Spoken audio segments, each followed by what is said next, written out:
Assalamualaikum Baraya PCD. Selamat datang di channel Perpus Cerita Dongeng. Pada video kali ini adalah lanjutan dari cerita kisah Pendekar Jaka Sembung episode yang ke-16. Jangan lupa subscribe dan nyalakan lonceng notifikasi agar tidak ketinggalan cerita seru lainnya. Langsung saja kita simak ceritanya.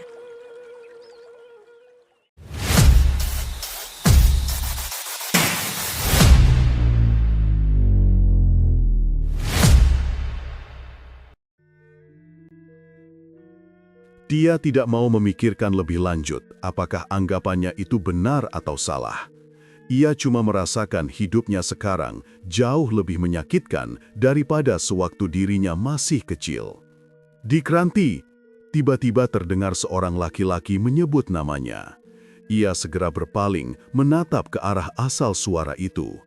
Alangkah terkejutnya Ranti karena di tempat itu telah berdiri si gila dari Muara Bondet. "Oh, kau pendekar dari Muara Bondet, mengapa kau mengikuti aku ke tempat ini? Mau apa kau?" ujar Ranti dengan suara tidak bersahabat. Karta tidak segera menyahut. Pemuda itu merasa tak menentu mendapat sambutan kurang bersahabat dari Ranti. Tadi ia memang sengaja menyusul Ranti karena masih sangat penasaran. Ketika tubuh Ranti lenyap, pendekar dari Muara Bondet itu segera menyusul. Ia mengerahkan ilmu lari cepat yang telah hampir mencapai kesempurnaan. Tubuhnya berkelebatan di sela-sela pepohonan, dan dalam waktu yang tidak terlalu lama, pendekar muda itu dapat menyusul Ranti. Tetapi ia tidak segera menghampiri, melainkan membuntuti dari belakang, ingin tahu hendak kemana sebenarnya gadis itu. Karta merasa terkejut juga setelah melihat Ranti duduk menyendiri di atas tebing sambil bersandar di batang pohon. Apalagi saat mengetahui bahwa Ranti menitikkan air mata. Gadis ini pastilah sedang menghadapi suatu problema hidup yang rumit sehingga membuatnya sedih. Tapi entah apa. "Kenapa kau diam saja, pendekar Muara Bondet? Kenapa kau menyusulku ke tempat ini?" tanya Ranti membuat Karta tersentak dari lamunannya.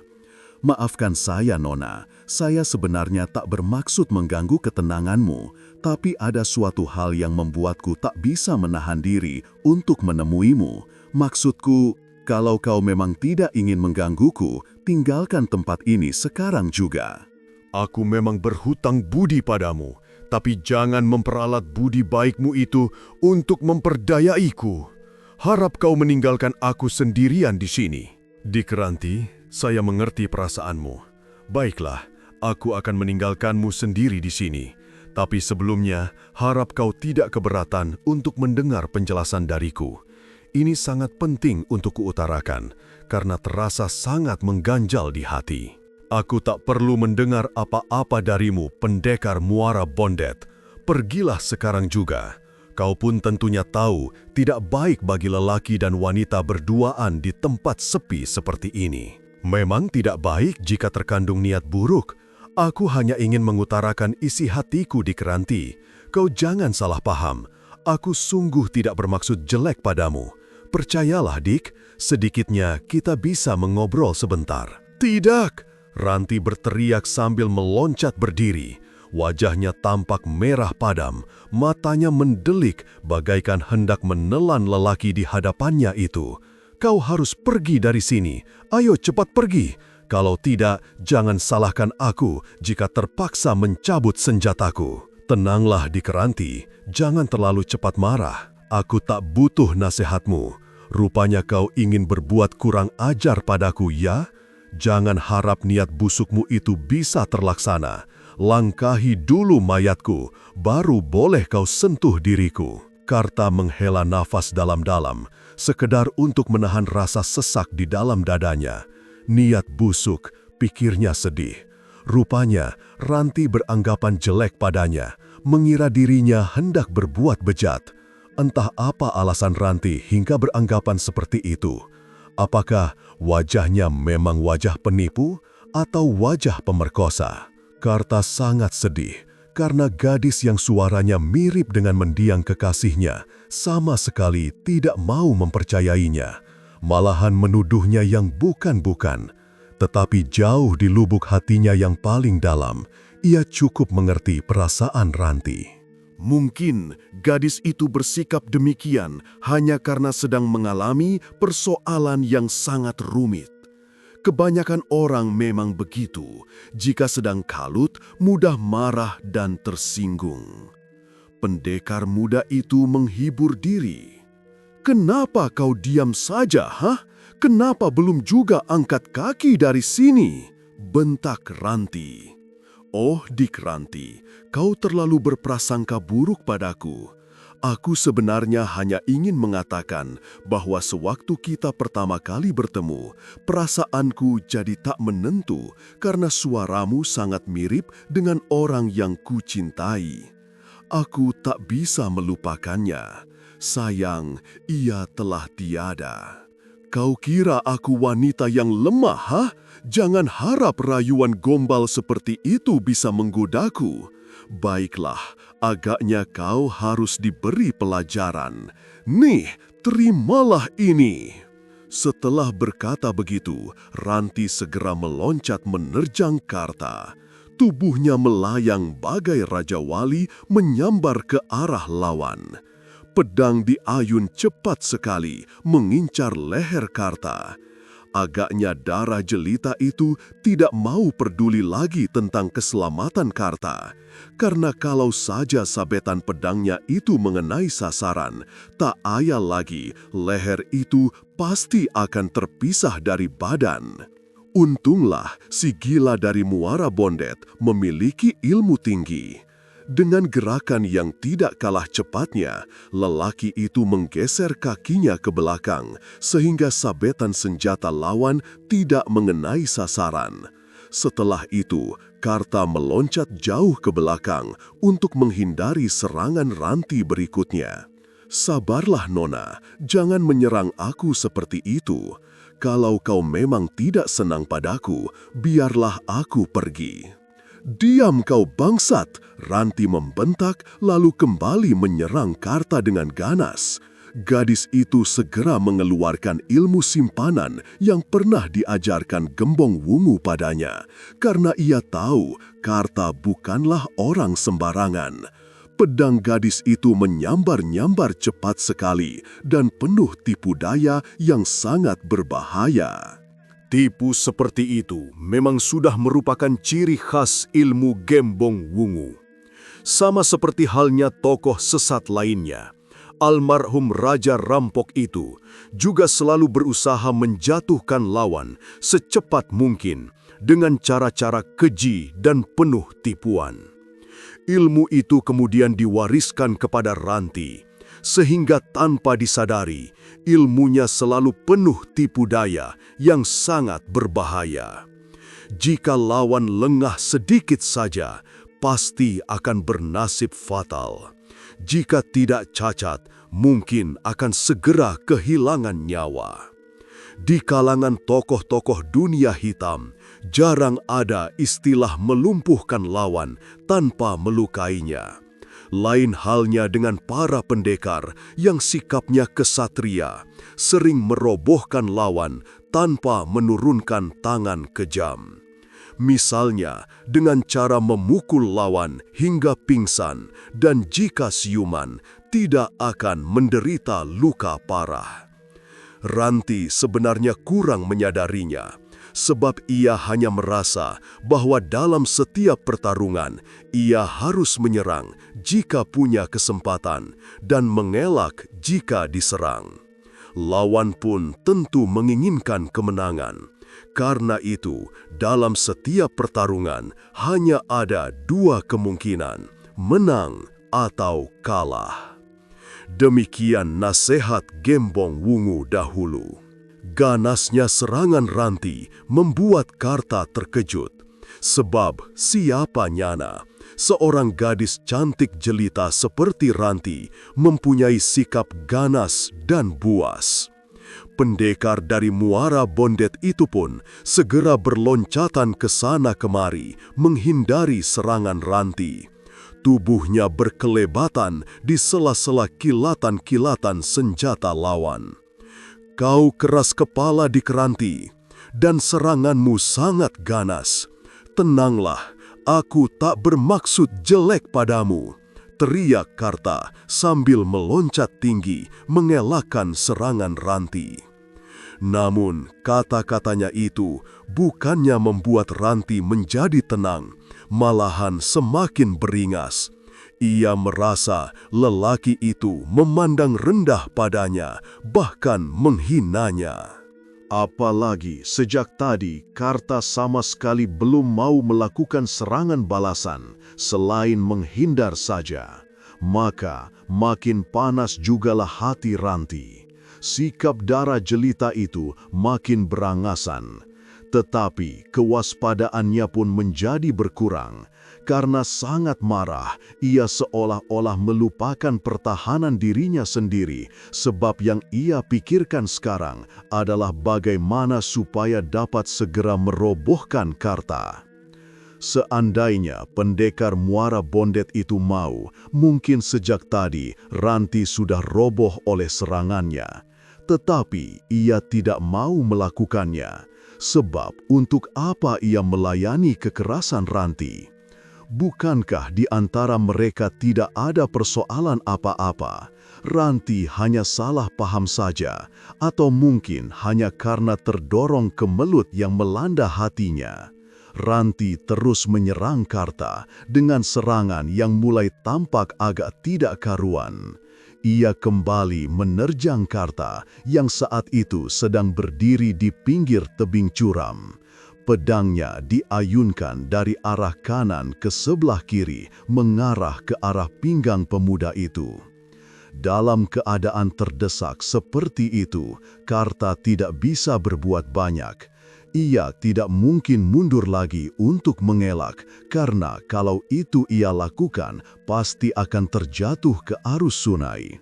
Maka Karta pun segera meloncat tinggi sehingga serangan lawan dapat ia elakkan. Namun akibatnya cukup fatal bagi Ranti.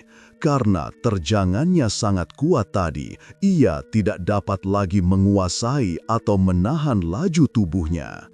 Disertai jeritan panjang, tubuhnya terjatuh ke dalam arus kali Cimanuk. "Dik Ranti!" teriak Karta terkejut. Tanpa pikir panjang lagi, pemuda itu segera terjun ke dalam sungai dengan maksud untuk menyelamatkan Ranti. Arus sungai di pinggir tebing itu ternyata sangat deras. Dalam sekejap saja, tubuh Ranti sudah hanyut terbawa arus. Sebagai anak gunung, darah jelita itu memang tidak pandai berenang. Nafasnya segera sesak, bahkan tanpa sengaja ia telah meminum air sungai.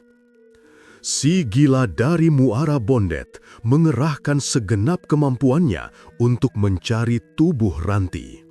Pendekar muda itu memang sudah cukup terlatih melawan arus sungai, walaupun harus diakui arus Cimanuk lebih ganas dari Kali Bondet. Sekali waktu, tampak oleh Karta, tangan Ranti melambai agak jauh di depannya. Tetapi hanya sekejap kemudian, tangan itu telah lenyap ke dalam arus air. Dengan perasaan dicekam kecemasan, Karta segera berenang ke arah itu. Tetapi ia kembali kecewa karena ia belum juga berhasil menemukan tubuh Ranti. "Ya Tuhan, kalau gadis itu kehilangan nyawa di sungai ini, biarlah aku juga mati terkubur di sini," kata hati Karta. Ia terus berenang sambil tak henti-hentinya berdoa agar ia segera menemukan Ranti. Akhirnya doanya pun terkabul.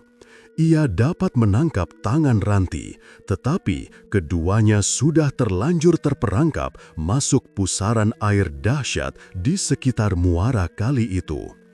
Pusaran air itu terjadi karena bertemunya dua arus kuat dari arah yang berlawanan. Karena bentrokan arus itu sangat kuat, arus di sekitar itu pun menjadi berputar-putar yang makin ke bawah makin kencang. Itulah sebabnya pusaran air sungai itu mengandung tenaga sedot yang sangat kuat. Makhluk hidup maupun benda mati, jika sudah terlanjur terperangkap pusaran arus, akan dibawa berputar-putar makin lama makin ke bawah hingga akhirnya sampai ke dasar sungai. Selama ini, pusaran arus Kali Cimanuk itu telah banyak mengambil korban jiwa manusia maupun hewan ternak yang kebetulan sampai ke pusarannya. Tidaklah mengherankan jika pusaran air itu sangat menakutkan penduduk di sekitar itu. Bahkan dulunya ada yang percaya bahwa pusaran arus itu adalah tempat para jin maupun makhluk halus lainnya untuk mandi. Mereka tidak senang jika ada yang lancang mandi di tempat itu, sehingga bagi yang melanggarnya, baik sengaja maupun tidak sengaja, akan dihanyutkan sampai mati. 6. Sebagai orang yang sudah terbiasa bermain-main di sungai, terkejut juga Karta setelah menyadari bahwa dirinya bersama Ranti telah terperangkap pusaran arus dahsyat. Putaran arus sungai itu sangat kuat sehingga dada Karta serasa bagaikan hendak pecah. Walaupun demikian, pendekar Muara Bondet itu tidak mau melepaskan tangan Ranti. Ia terus berusaha sekuat tenaga menarik tubuh wanita itu keluar pusaran air. Makin lama, tenaga Karta pun makin terkuras. Rasa putus asa mulai menghinggapi pikirannya. Akan tetapi, sebagai pendekar yang sejak lama telah digembleng dengan keras, Karta tidak mau berserah atau pasrah. Ia tetap berprinsip selama masih bisa bergerak, ia tidak boleh berhenti berusaha. Disinilah terlihat bahwa sebelum ajal memang berpantang mati. Secara kebetulan, arus sungai yang sedang pasang menghantam pusaran air itu. Akibatnya, tubuh kedua insan itu terlempar keluar pusaran. Dengan sisa-sisa tenaganya, Karta menyeret tubuh Ranti hingga akhirnya sampai ke tepi sungai.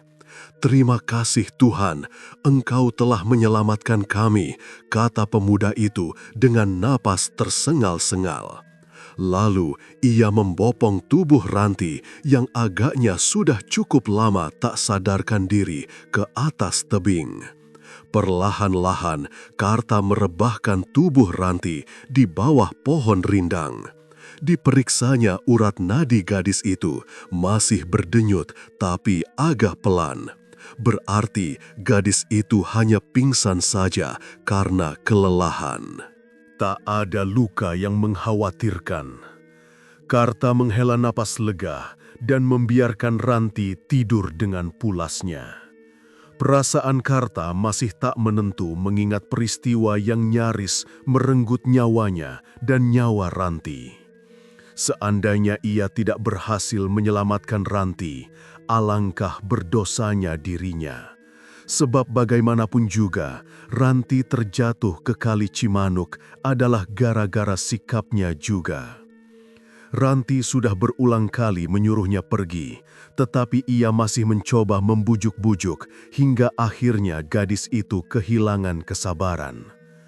Karta kemudian membuka bajunya dan menggantungkannya di dahan pohon agar cepat kering. Sambil menunggu pakaiannya itu kering, pendekar Muara Bondet duduk membelakangi Ranti. Sepasang matanya menatap ke arah arus Kali Cimanuk, lalu ke arah hutan di seberang sungai. Pendekar itu kembali terkenang akan Nuraini, bahkan merasa kekasihnya itu seolah-olah sedang berada di sisinya. Duduk sambil menatapnya dengan penuh kemesraan. Sinar mata dan senyum gadis itu teruntai indah dan erat sehingga tidak mungkin dipisahkan tanpa merusak keindahannya. Karta tidak tahu harus melakukan apa agar bisa melupakan kekasihnya itu. Dengan putus asa, ia memejamkan mata. Lalu bagaikan orang yang sedang mengigau, ia berbisik, "Selamat jalan kekasihku, selamat jalan pujaan hati, nafas kehidupanku yang abadi. Tak akan pernah lagi kulihat engkau seperti dulu ketika kita sama-sama mereguk nikmat dan manisnya madu cinta kita." Tak lama kemudian, Ranti bangun dari tidurnya. Sekujur tubuhnya terasa nyeri dan lemas sekali. Ia menggosok-gosok kedua matanya dan menatap Karta yang sedang duduk bertelanjang dada tak jauh dari tempatnya tidur tadi. Melihat lelaki itu, maka prasangka buruk pun segera menghinggapi pikiran Ranti. Ia pingsan tadi, entah berapa lama. Pastilah si gila dari Muara Bondet itu telah berbuat kurang ajar pada dirinya. Maka Ranti pun segera meloncat ke hadapan Karta. Wajahnya merah padam, dadanya turun naik tak teratur karena amarah yang tak terkendalikan. Sambil menuding Karta dengan tangan kiri, ia berkata dengan kasar, "Bajingan kau! Apa yang telah kau lakukan terhadap diriku ketika pingsan tadi? Hah? Bajingan, kurang ajar kau. Berani kau berbuat kurang ajar padaku. Akan kucincang tubuhmu." Tentu saja Karta sangat terkejut. Tadinya ia mengira Ranti akan mengucapkan terima kasih padanya karena ia telah menyelamatkannya dari pusaran arus Kali Cimanuk. Lalu setelah itu mereka akan berbincang-bincang penuh persahabatan. Namun tanpa diduga-duga gadis itu malah menuduhnya berbuat kurang ajar.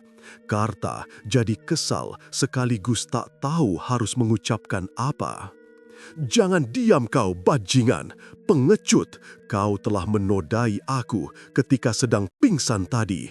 Kubunuh kau, bangsat," bentak gadis itu lagi. "Dik Ranti, kenapa kau berkata seperti itu? Kenapa kau tega menuduh aku seburuk itu? Demi Allah, aku tak berbuat apa-apa terhadap dirimu." "Diam, lelaki pengecut seperti kau, mana mau mengaku? Bangsa tengik seperti kau harus dilenyapkan dari permukaan bumi ini. Kau telah menghancurkan hidupku."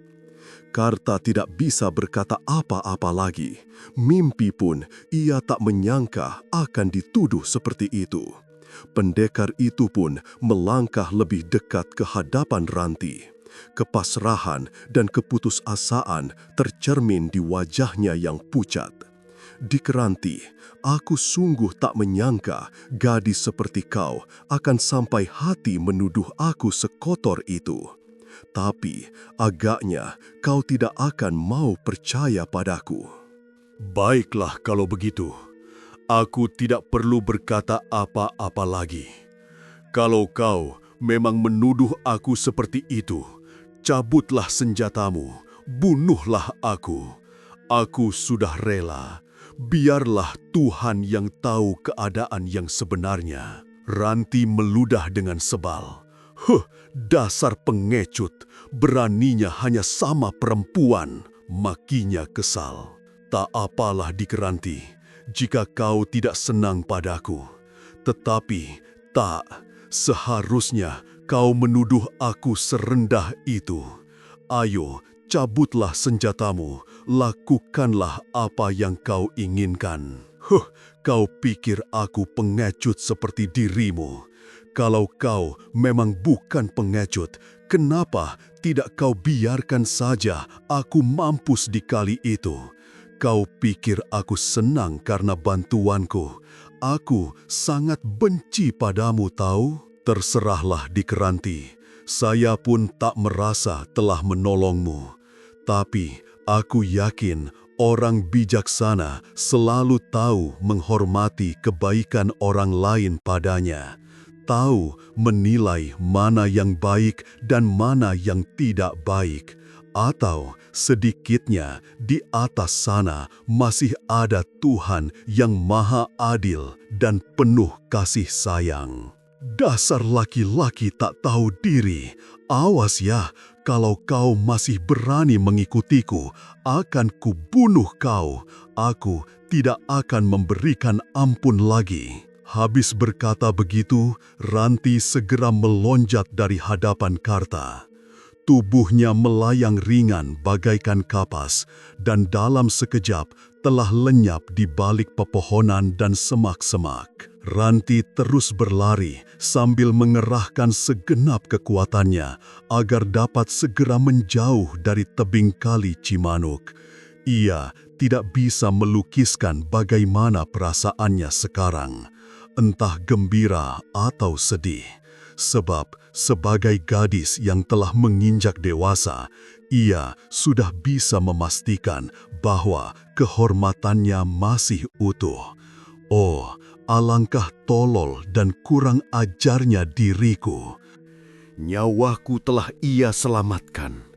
Tetapi bukannya berterima kasih, malahan menuduhnya berbuat kurang ajar. Padahal lelaki itu baik hati, memiliki sikap yang lembut dan gagah perkasa pula. Kenapa sikapku harus seperti itu tadi sewaktu berhadapan dengannya? Gadis itu membatin sambil terus berlari. Menjelang senja, Ranti istirahat duduk bersandar pada pohon. Ia mulai kelelahan dan pikirannya makin kalut. Wajah Karta masih terbayang-bayang di pelupuk matanya. Kata-kata pemuda itu terngiang-ngiang kembali di telinganya. Dan penyesalannya pun semakin menjadi-jadi alas sikapnya yang keterlaluan terhadap pemuda dari Muara Bondet itu. Putri Gagak Ciremai itu semakin menyadari bahwa dalam dirinya ada yang kurang beres. Ia telah membohongi hati nuraninya sendiri. Ia memaki-maki Karta, bahkan menuduhnya telah berbuat kurang ajar. Padahal sebenarnya jauh di lubuk hatinya, ia harus mengaku bahwa ia mengagungi pria itu. Atau setidaknya ia butuh seorang kawan yang dapat dijadikan sebagai tempat mengadu dan menumpahkan segala keluh kesah. Mengingat sikapnya yang dinilainya tidak wajar itu, Ranti pun teringat akan perlakuannya beberapa waktu lalu ketika berhadapan dengan Roijah, kekasih Parmin di desa Kandang Haur. Saat itu, Ranti sengaja datang dari desa Perbutulan dan menemukan Roijah sedang dihukum cambuk oleh kompeni Belanda, kemudian dipenjarakan di gudang penggilingan padi milik Van Aysen. Ranti kemudian dapat menyelamatkan Roijah dan membawanya sampai ke hutan Loyang. Di tengah hutan itulah Ranti mengajak Roijah bertarung hidup mati untuk memperebutkan Parmin. Katanya siapa yang menang dialah yang berhak mendampingi Parmin. Padahal saat itu kondisi tubuh Roijah sangat lemah akibat siksaan centeng-centeng Belanda. Alangkah piciknya pikiran Ranti, seolah-olah menganggap cinta itu dapat diperebutkan seperti halnya piala. Untunglah ia kemudian dapat menyadari kekeliruannya berkat nasihat guru Roijah. Ia kemudian menyadari bahwa cinta itu memang tidak bisa diperebutkan karena cinta itu lahir sendiri tanpa disadari dan tanpa direncanakan. Ya, tanpa disadari. Apakah sekarang tanpa sadar pula ia telah jatuh cinta kepada Karta? Oh, ia teringat sekarang. Dulu pun ketika pertama kali bertemu dengan Parmin, ia menuduh pemuda itu sengaja mengintipnya sewaktu mandi. Ranti bahkan menyerang Parmin dengan ganas. Untunglah pemuda itu memiliki ilmu kesaktian yang tinggi sehingga dapat mengelakkan semua serangan Ranti. Peristiwanya kira-kira sama seperti yang terjadi antara Ranti dengan Karta sekarang. Dan Parmin memang memiliki banyak kesamaan dengan Karta. Keduanya sama-sama gagah perkasa dan memiliki ilmu tinggi. Selalu mau membela kaum lemah dari penindasan-penindasan, bersikap lembut dan penuh kasih sayang. Cuma saja Parmin yang dijuluki Jaka Sembung itu kelihatan lebih dewasa dan lebih soleh penampilannya dibandingkan Karta yang dijuluki si gila dari Muara Bondet. Rambut Parmin dicukur pendek, sedangkan rambut Karta dibiarkan panjang sampai ke pinggang. Persamaan atau perbedaan lainnya masih dalam pemikiran Ranti, karena ia belum tahu banyak mengenai diri Karta. Dulu, dengan sikapnya yang kekanak-kanakan, Ranti sendirilah yang selalu berusaha berdekatan dengan Parmin. Tanpa malu-malu, ia datang ke sawah tempat Parmin bekerja atau ke rumah petani tua hanya sekadar untuk bisa berbincang-bincang dengan pendekar itu. Sekarang, sebaliknya, Karta yang tampaknya selalu mengejar-ngejar Ranti, sementara Ranti sendiri kelihatannya selalu berusaha menghindar, meskipun ia sendiri harus mengakui bahwa sikapnya itu tidak sesuai dengan hati nuraninya. Bahkan mungkin hanya sekadar kompensasi untuk menutupi isi hatinya yang sebenarnya. Diam-diam, darah jelita itu merasa khawatir kalau Karta tidak mau lagi memaafkannya.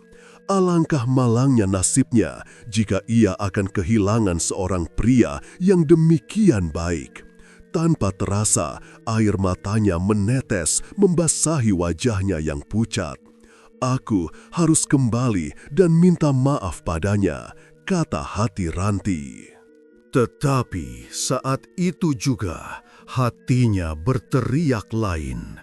"Tidak, aku tidak boleh merengek-rengek di hadapannya untuk minta dibelas kasihani.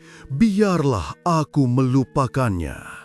Ia selalu berusaha mendekatiku hanya karena suaraku mirip dengan mendiang kekasihnya. Kalaupun dia merasa cinta, yang ia cintai hanyalah suaraku." Tangis Ranti semakin menjadi-jadi. Matahari mulai gelap, bundar bagai bola dan mengembang di atas mega-mega di kaki langit.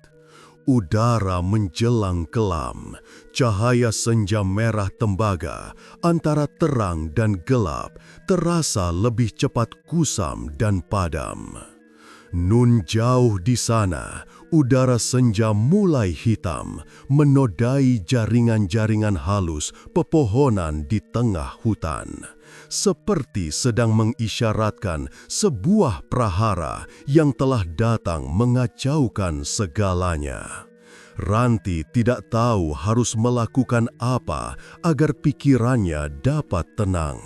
Dengan putus asa, ia menyandarkan kepala sambil memejamkan mata, lalu berbisik sedih. "Tuhan, daripada hidup tersiksa seperti ini, mengapa Tuhan tidak mencabut nyawaku saja?" Tatkala malam semakin larut, Ranti naik ke dahan pohon dan kembali duduk bersandar. Ia sudah memutuskan akan melewatkan malam itu di tengah hutan. Sebab mau kemana lagi dia? Ia belum mengenal daerah di sekitar hutan itu. Kalau ia nekat meneruskan perjalanan, ia bisa tersesat makin jauh ke tengah hutan. Dengan air mata yang masih bercucuran dan suara isak tangis yang tersendat-sendat, gadis itu akhirnya tidur kelelahan. Esok harinya, ia terbangun ketika matahari telah tinggi menerpa wajahnya dari sela-sela dedaunan. Ranti terbangun karena matanya yang silau terkena sinar matahari. Sambil mengeluh, ia turun dari atas pohon. Ranti tidak tahu hendak kemana sekarang. Perutnya terasa sangat lapar, pedih bagaikan dililit-lilit. Tetapi kemanakah ia harus pergi mencari makanan?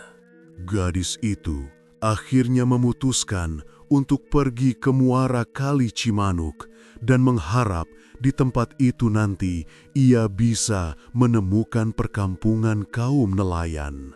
Mudah-mudahan aku masih bisa menemukan orang yang mau memberiku sedikit makanan, kata hati Ranti penuh harap. Ranti akhirnya sampai di muara Kali Cimanuk, di pesisir pantai Laut Jawa. Ia menyusuri pantai pasir putih dan matanya menatap liar ke sana kemari dengan harapan bisa menemukan orang yang mempunyai makanan. Pada usia semuda itu, Ranti telah hidup luntang-lantang ke sana kemari. Semua itu sebetulnya hanya karena tuntutan hatinya yang kesepian dan butuh kasih sayang. Keadaan itu sangat jauh berbeda dengan kehidupannya pada waktu kecilnya. Dulu Ranti hidup serba berkecukupan. Sekarang untuk makan saja sudah terancam. Wajar kalau ia merasa sangat tersiksa, sebab ia belum terbiasa hidup dalam keprihatinan.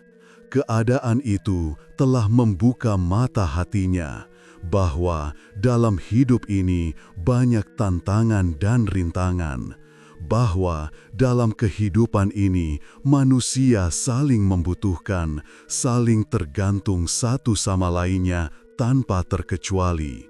Yang kaya bukan berarti tak pernah membutuhkan yang miskin.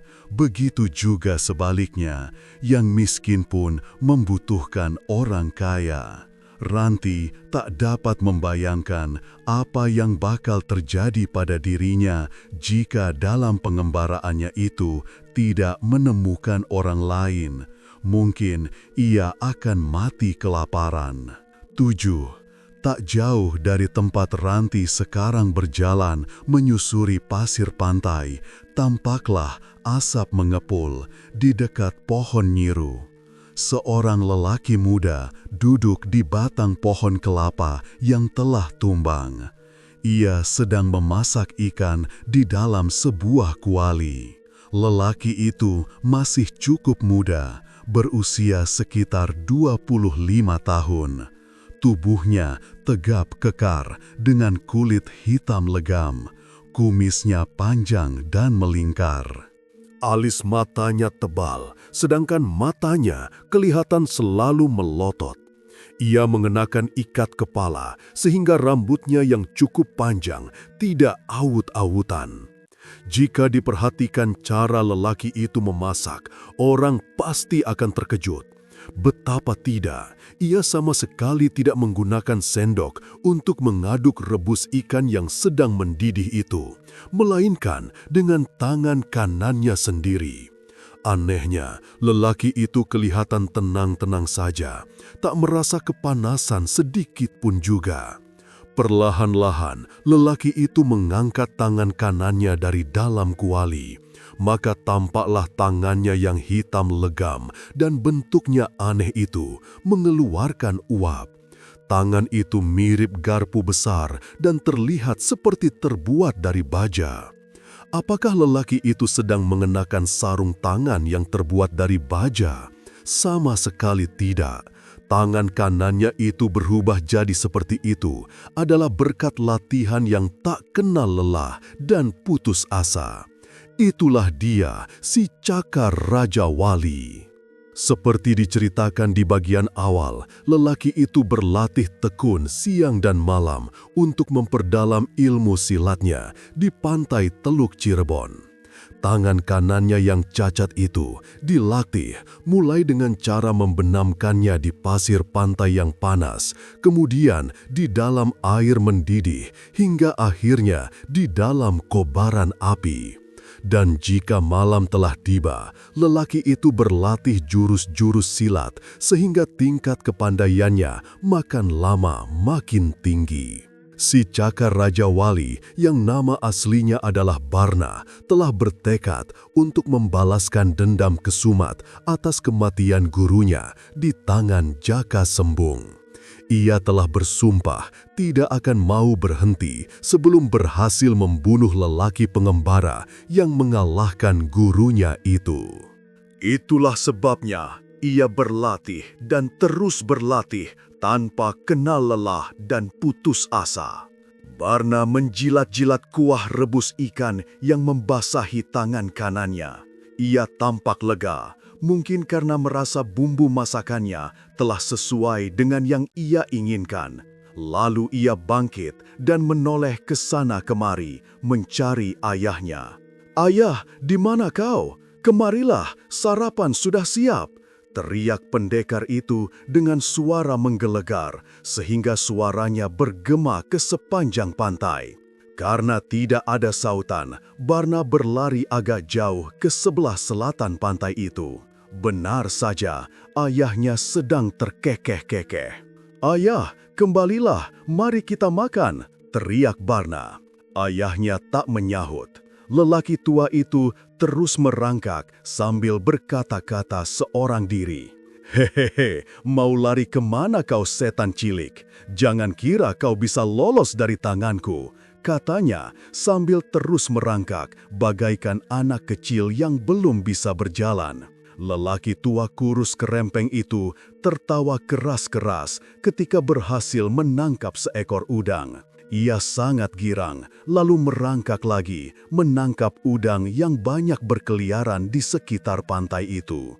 Agaknya pikiran lelaki tua itu tidak waras lagi.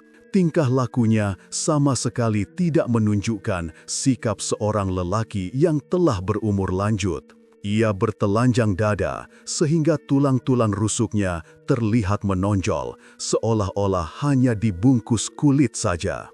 Kumisnya yang tebal dan sudah mulai memutih dibiarkan tumbuh dengan liar, sehingga wajahnya tampak menyeramkan. Siapakah sebenarnya laki-laki tua dan kurus itu? Dialah salah seorang dukun gadungan, penyambung lidah Bergola Ijo. Dulu, ia dikenal sebagai tokoh sesat yang sangat ditakuti banyak orang. Namun, ia tidak kuat mental sehingga menjadi gila setelah majikannya terbunuh. Menurut sebagian orang, dukun itu menjadi gila adalah karena Supata, kutukan Kiai Haji Subekti Ahmad, ulama besar dari Gunung Sembung. Melihat keadaan ayahnya itu, makin berkobarlah dendam di hati Barna. Semua ini gara-gara musuh-musuhnya yang kelak akan ia tumpas habis sampai ke anak cucunya hingga lenyap dari permukaan bumi ini. "Ayah, dengarlah aku ayah, sarapan pagi kita sudah kusiapkan. Ayah tentunya sudah lapar, ayolah kita makan sekarang," kata Barna membujuk-bujuk ayahnya. "Hahaha, sarapan katamu. Inilah sarapanku, cukup perbekalan selama 3 hari, enak, manis, dan gurih. Kalau kau suka, kau boleh ambil, nih makanlah." Tangan kiri orang tua itu diulurkan kepada Barna, sedangkan tangan kanannya memasukkan udang yang masih hidup itu ke dalam mulutnya.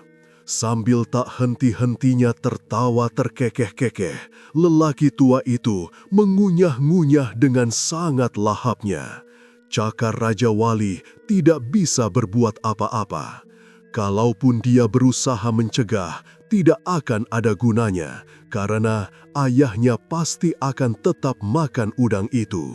Bahkan mungkin akan menjadi marah karena merasa kesenangannya diganggu.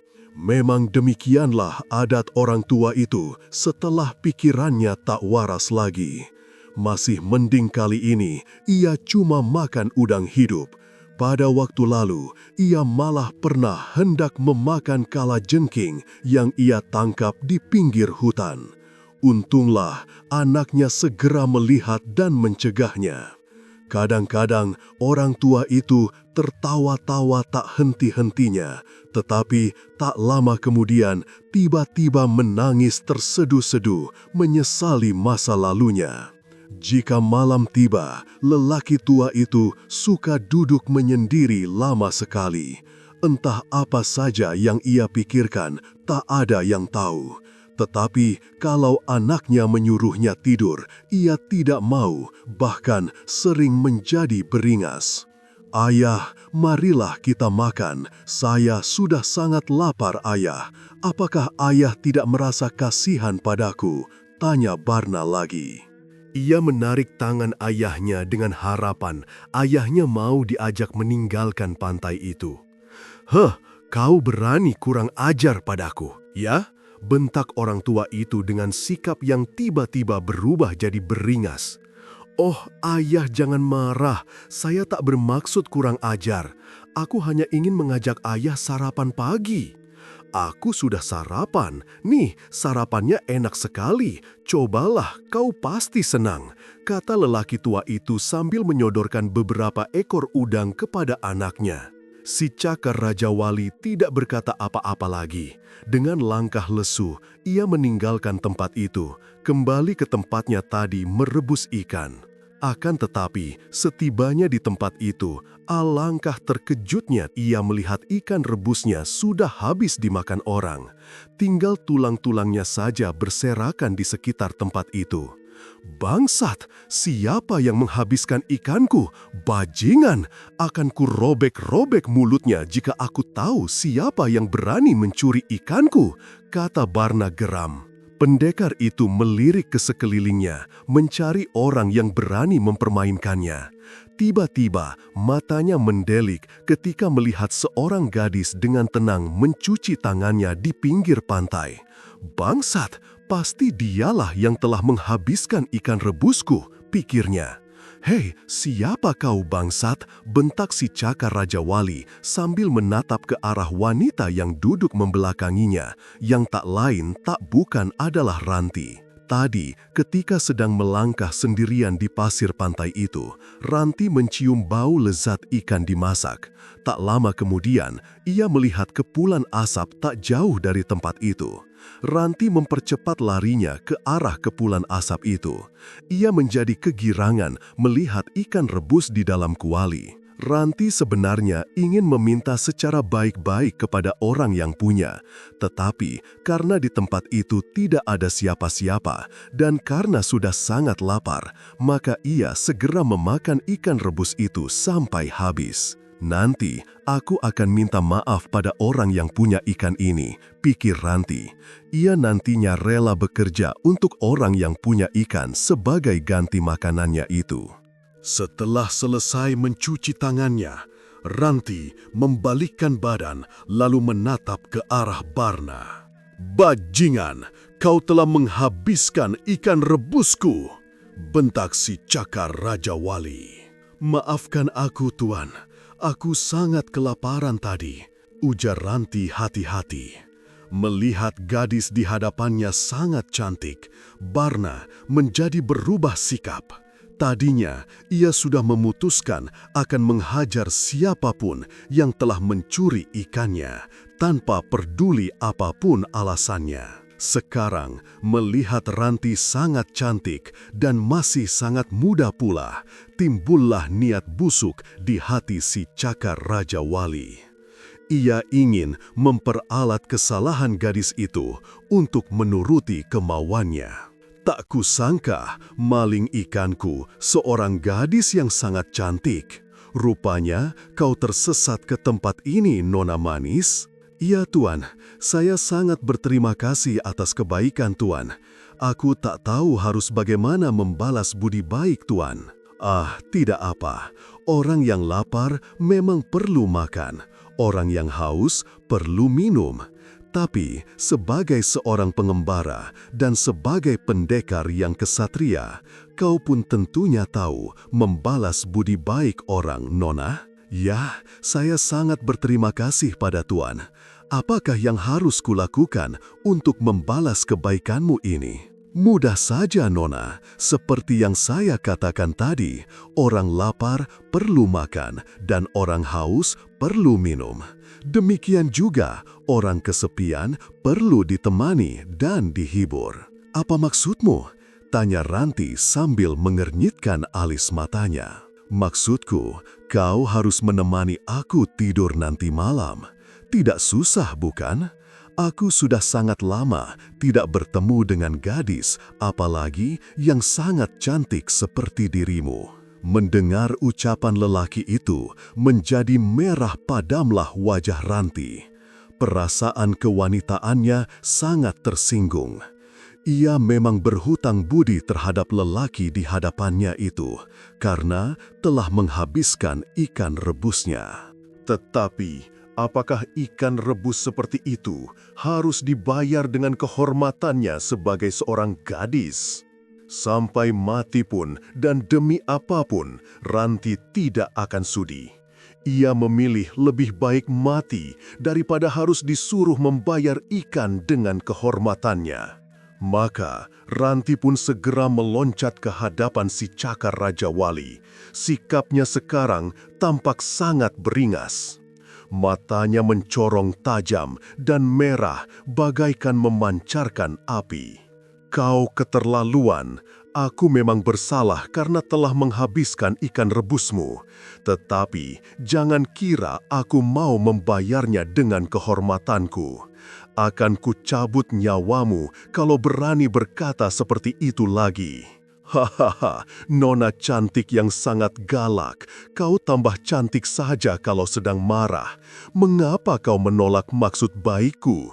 Apa salahnya kita tidur bersama-sama hanya untuk satu malam saja? Ranti makin marah, membayangkan tidur bersama Parmin saja selama ini belum pernah. Apalagi tidur bersama lelaki yang baru dikenalnya itu. Dasar lelaki bajingan, kalau abangku si Jaka Sembung tahu kau berani kurang ajar padaku, mulutmu itu tentu akan dirobek-robek, bentak Ranti. Karena sangat marah dan tadi sempat teringat kepada Parmin, tanpa sengaja ia menyebut nama lelaki itu. Dan rupanya kata Jaka Sembung yang keluar dari mulut Ranti benar-benar membuat sikap si Cakar Raja Wali berubah. Wajahnya merah padam, kumisnya tegak dan bergerak-gerak kaku. Kalau tadi sinar matanya memancarkan nafsu birahi, maka kini nafsu yang terpancar dari matanya adalah nafsu membunuh yang tampaknya tak bisa dicegah lagi. 8. Jaka Sembung adalah salah seorang musuh besarnya. Pendekar dari Gunung Sembung itulah yang telah memberikan kehidupan suram padanya. Jaka Sembung telah membunuh orang yang dicintainya, gurunya yang berkelar bergola ijo. Bahkan selama ini ia memperdalam ilmunya adalah untuk membalaskan dendamnya kepada Jaka Sembung. Ia tahu Jaka Sembung memiliki ilmu yang sangat tinggi. Karena itulah, ia menuntut ilmu bertahun-tahun dan melatih tangan kanannya yang cacat menjadi cakar maut.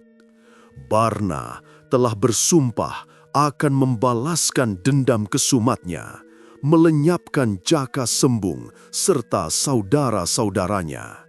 Sebab hanya dengan cara itu, ia bisa merasa dendamnya terlampiaskan atau merasa hutangnya impas. Dendam memang sering membuat orang menjadi mata gelap. Jika dendam telah merasuki pikiran dan menguasai hati seseorang, maka orang tersebut tidak akan pernah merasa tenang sebelum melampiaskan dendamnya. Cara apapun akan ia tempuh demi membalaskan dendamnya. Itulah sebabnya permusuhan di antara sesama pendekar atau para jagoan silat lainnya sering berkepanjangan dan bahkan bisa menjadi semacam mata rantai yang berkesinambungan. Seperti si Cakar Raja Wali misalnya, ia menaruh dendam kesumat kepada Jaka Sembung karena gurunya pernah dirobohkan jagoan dari Gunung Sembung itu. Kalau misalnya Parmin juga terbunuh di tangan Cakar Raja Wali, kawan-kawan Parmin pun tentu akan dendam kepada Cakar Raja Wali. Demikian seterusnya, sehingga merupakan lingkaran setan yang tak ada habis-habisnya. Kebanyakan di antara para pendekar yang kurang bijaksana menilai nyawa harus dibayar dengan nyawa. Padahal itu belum tentu merupakan penyelesaian yang baik dan benar. Kekerasan bukanlah satu-satunya cara untuk menyelesaikan persoalan. Ada kalanya jalan kekerasan harus dihindarkan. Artinya harus mau mengalah untuk menang. Sekarang mendengar Ranti mengaku sebagai adik Jaka Sembung, amarah Cakar Raja Wali pun tak terkendalikan lagi. Ia merasa tak perlu berpikir dua kali untuk membunuh Ranti. Jadi si Parmin itu adalah abangmu. Bagus, berarti kau adalah adiknya. Demi langit dan bumi dan demi arwah guruku, aku telah bersumpah untuk menumpas Jaka Sembung, termasuk sanak familinya, hingga habis dari muka bumi ini. Dan kau adalah korban yang pertama, kata Barna dengan suara meledak-ledak. Ranti terkejut juga menyaksikan perubahan sikap si Cakar Raja Wali. Rupanya, lelaki di hadapannya itu menaruh dendam kesumat kepada Jaka Sembung, bahkan telah bersumpah akan menumpas habis siapa saja yang punya hubungan kekeluargaan dengan pendekar Gunung Sembung itu. Diam-diam, Ranti merasa ngeri juga, karena ia tahu si Cakar Raja Wali bukanlah orang sembarangan.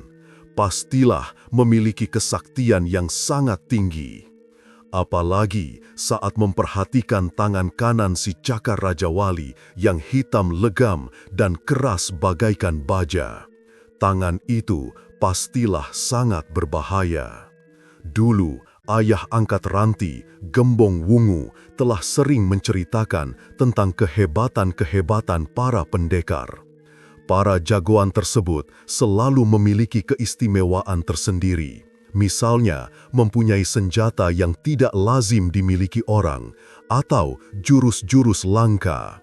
Tetapi, Gembong Wungu belum pernah menceritakan adanya jagoan yang memiliki senjata berupa tangan keras-keras dan bagaikan baja.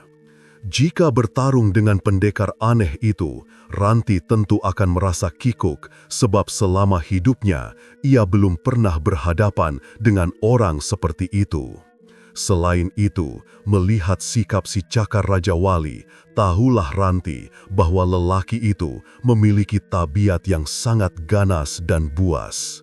Ranti merasa cemas juga, tetapi ia tak mungkin lagi menghindari pertarungan dengan musuh yang tangguh. Maka ia pun segera mencabut senjatanya. Kalau ia memang harus mati, biarlah, toh tidak akan ada yang menangisinya. Bukankah ia tidak punya siapa-siapa lagi? Bersiaplah untuk mampus, Nona. Si Cakar Raja Wali akan merobek-robek tubuhmu sebagai pelampiasan dendamku kepada Jaka Sembung.